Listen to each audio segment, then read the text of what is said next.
Hans, can you introduce yourself for Apple Philippines? Okay, so hi everyone. I am Hans Christian Torana, your Mr. of Pilipinas, Talisay City, Cebu, candidate number 21.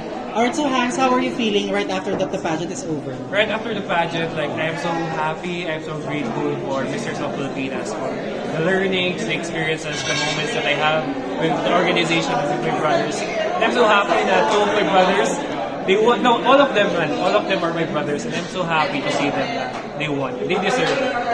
Alright, what can you expect from me? Do you plan to go back maybe after a year or 2 years? I can't say as for now, but I love to join Mr. of Pilipinas again. And I think it really depends on God's plans. Because for me, His plans are always better than mine. Are you willing to shift from other national pageant? National pageant? No, I love Mr. of Pilipinas. Yeah, but who knows? If I'll never know what will happen.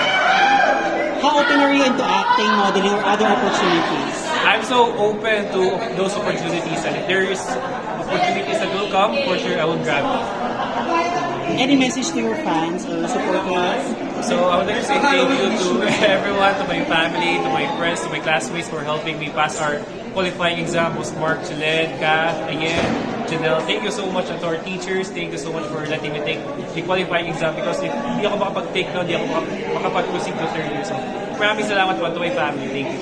Hans, if you will assess, if you will rate your performance kanina, ano yung magiging rate mo? Rate from 1 to 10? I'll give it a 10.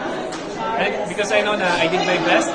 And yun, and I have to do better next time. Last question, so we noticed na very glowing skin mo, wala kang pores. Ngayon? Ano yung mo, skin regimen mo? I think it's because of the makeup, siguro. I think it's because of the makeup. Thank you, Hans. Thank you so much.